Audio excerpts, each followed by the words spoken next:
Shalom, this is G-Man Silent Sit-Downs coming back with a lesson.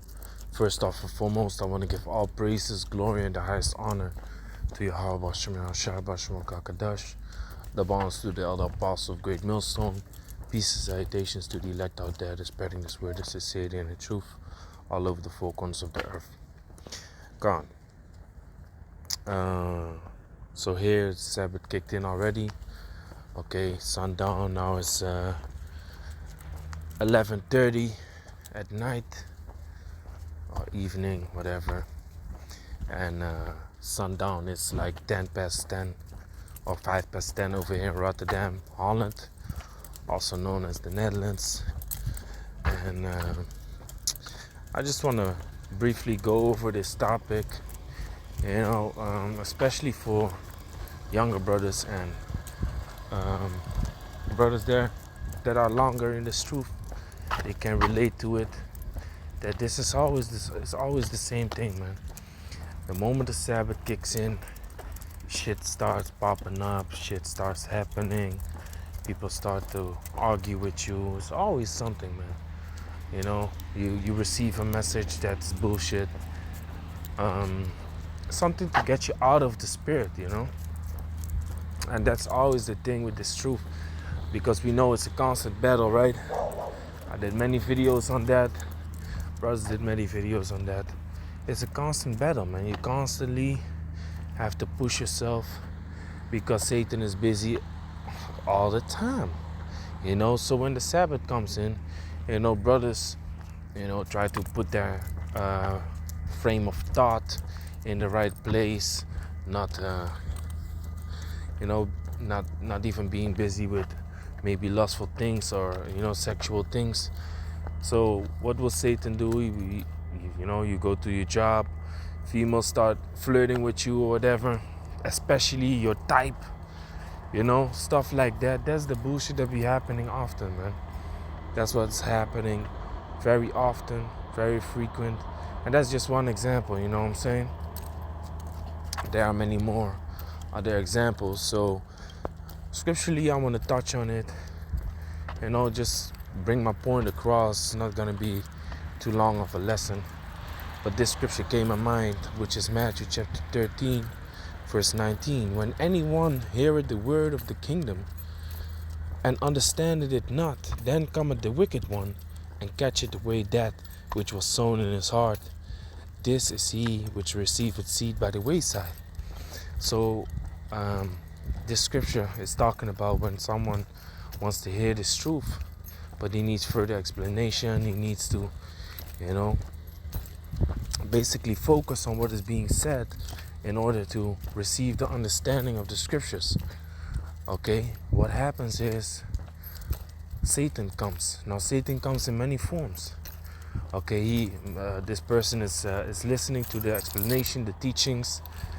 He's being called, constantly being called. Someone bugging on the phone. So he presses it away, but because he presses it away, this person keeps calling, because this person is like, why the fuck you keep pressing it away, right? So then eventually he say, hey, I really have to take this. I really have to take this.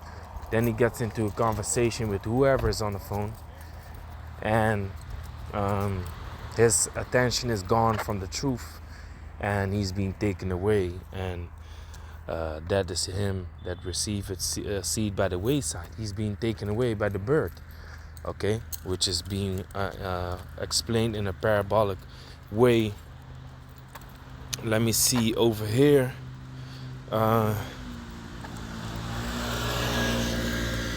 Matthew 13:4. And when he sowed, some seeds fell by the wayside, which the seed is this truth. Okay, it says some seeds fell by the wayside, and the fowls came and devoured them up. You see that? So there's always something.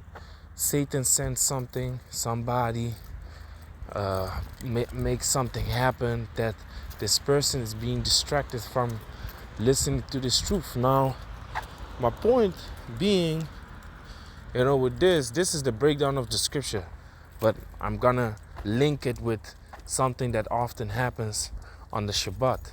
Here it is, you want to dive in the scriptures, you had a long day and work, because of course the Sabbath day is not on a convenient Saturday or whatever that other camps might push, but it's according to the new moon. So it might be on a day that you had a hard day at work, stressful day at work, working your ass off. Then you come home, and in the evening you want to relax, the Sabbath kicking in. You already mentally preparing yourself a little bit on going into these scriptures, and then shit's popping up, man. Your woman maybe start an argument. Okay, your baby waking up in the, when you go into these scriptures, screaming, he or she waking up screaming. Your son come in the door in the living room. I can't sleep. This and that. Not saying that your children are Satan or your wife is Satan, but Satan uses them to get you out of this focus, man. Just like how Satan uses people or things when people come to the camp and they're trying to listen, they're trying to focus, they don't really understand it, and then Satan takes them away with any form possible, man. Okay, like I said, a phone call, or maybe someone that passes by starts talking to them. We often see this, man. And here it is, you're answering the questions of this person, but this person is more focused on the other person that start talking to him, talking about, let me portray a scenario for you. There's a dude in front of the camp listening, and then someone else asks him, what is this all about? Now they get in a conversation, having a tea party in front of the camp, talking with each other about this truth that we are pushing. Instead of asking us, what is this all about? They start to have a conversation with each other, and then the attention is being drawn away from this truth, and they have their little conversation, and they go along their way, man. At a certain point, we're gonna have to tell them, like, hey, if you want to talk to each other, go stand a little bit farther up, man, because you are blocking the sound of the camera, something like that. So then what happens, man? He's being drawn away from this truth. Now, like I said, man, Satan often wants to draw you away from this truth also, from your purposes, what you're supposed to do, what you ought to do. Okay, that's why I said it's a constant battle. You're always fighting this demon, this devil, that sends spirits on people, man. Okay, man, I've been wanting to make videos today, man, but guess what? Satan hindered it, man. That's the same thing Apostle Paul was referring to here in 1 Thessalonians chapter 2, verse 18. Wherefore we would have come unto you, even I, Paul, once and again, but Satan hindered us. You see that? So Apostle Paul wanted to visit the Thessalonians. So like Apostle Paul wanted to visit the Thessalonians. But guess what? Satan hindered it, man. Satan had his ways to block them from going there. Okay?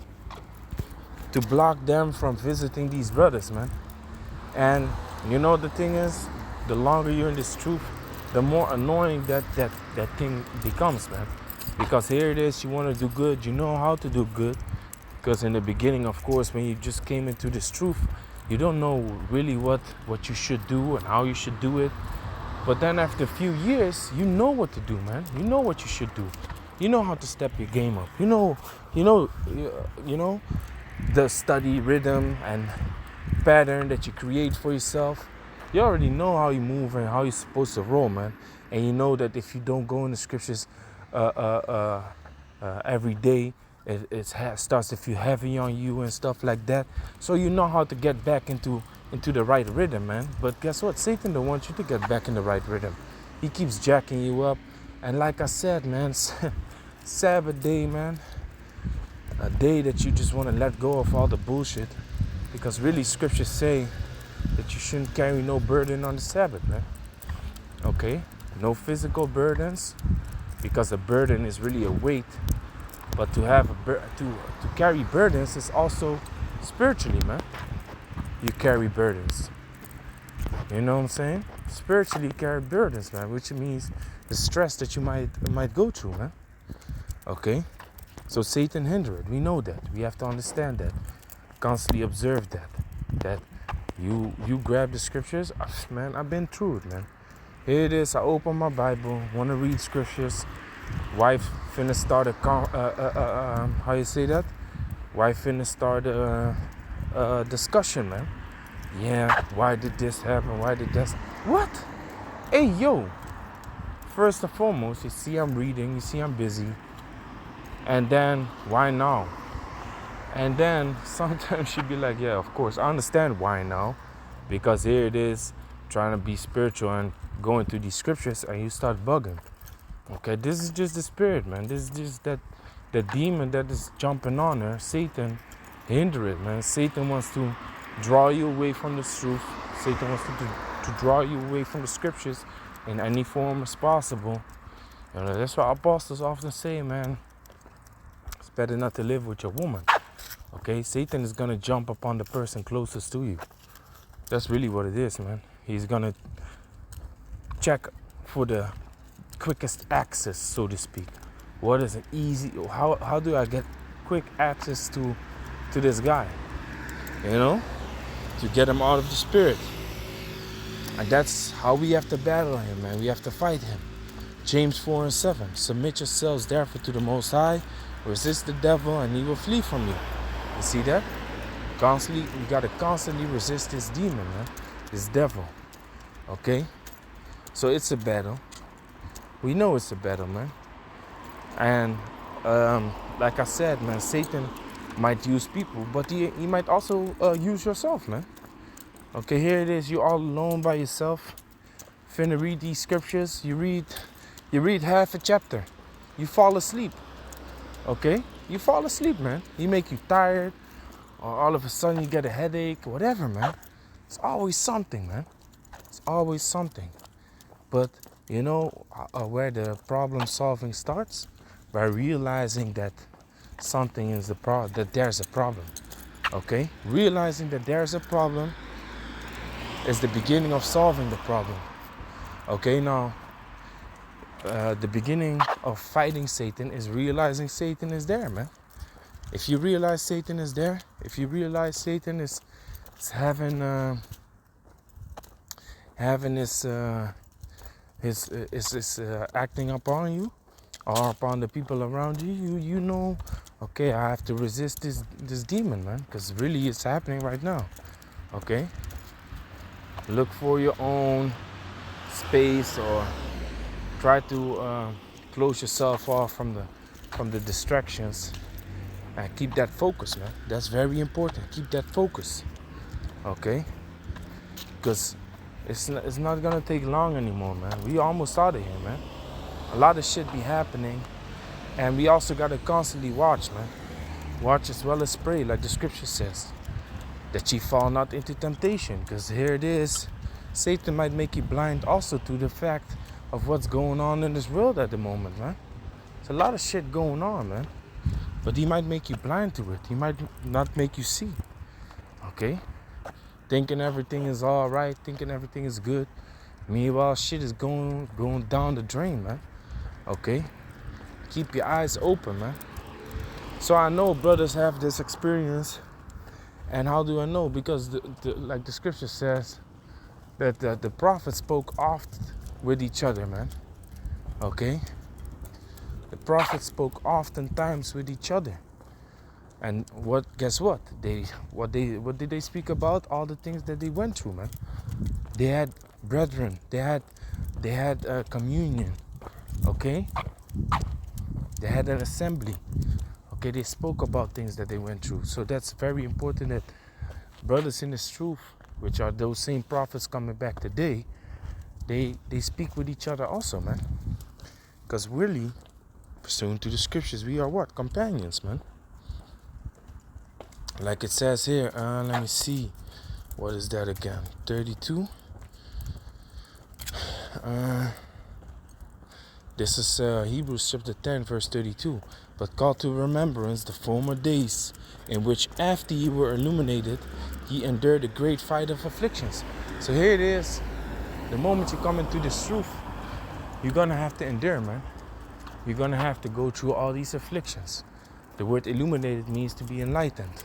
So the moment that this light comes upon you, you're gonna have to endure, man. You're gonna have to fight. You're gonna have to go through things. Man, you will go through things, man. Okay? You will go through things.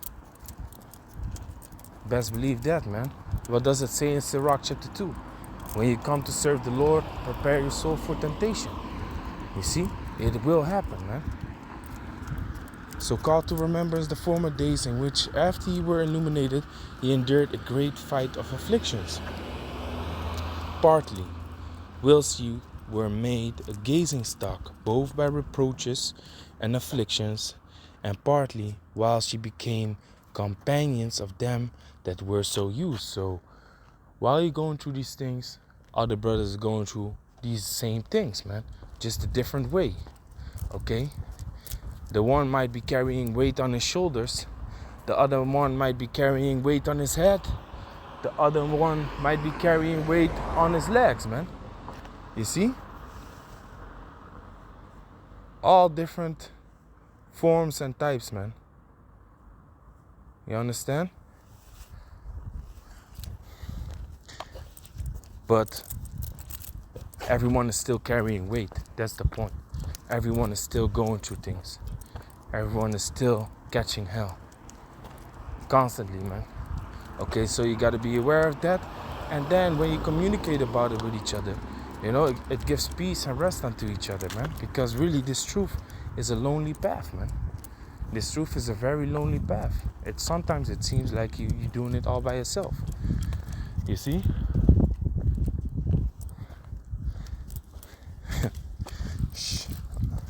Talking about Satan. Anyway, pursuant to this scripture, okay, Psalms 102 verse 4, my heart is smitten and withered like grass, so that I forgot to eat my bread. Yeah, man. Sometimes, you know, this path, this life is so frustrating, so vexing, that that you don't even feel like eating, man. By reason of the voice of my groaning, my bones cleave to my skin. I am like a pelican. I'm like a pelican of the wilderness. I am like an owl of the desert. I watch, and I'm as a sparrow alone upon the housetop. So do you ever see a house and they see one bird sitting upon it, all lonely and stuff? You know, sometimes that's the feeling that you get when you're in this truth, man. Okay, brothers be going through afflictions, but they don't necessarily know exactly what you're going through unless you talk about it. And then again, it's not that they exactly know how you feel about it unless you tell them. You see? So it's very frustrating, man. It's very frustrating. Mine enemies reproach me all the day, and they, what did it say? I'm like a pelican of the wilderness, verse 6. I'm like a pelican of the wilderness. I'm like an owl of the desert.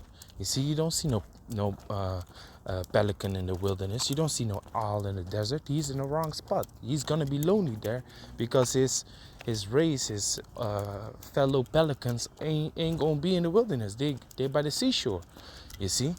So sometimes it feels like that, man. But guess what?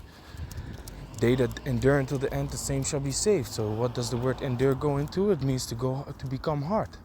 So you got to become hard and strong and able to resist this devil, man. That you might fight the good fight of faith, gird up thy loins like a man, and be strong in Yahweh Shem Shai. So with that, I want to give all praises, glory, and the highest honor to Yahweh Shem Shai, Bashim Kakadash. Shalom to the elect.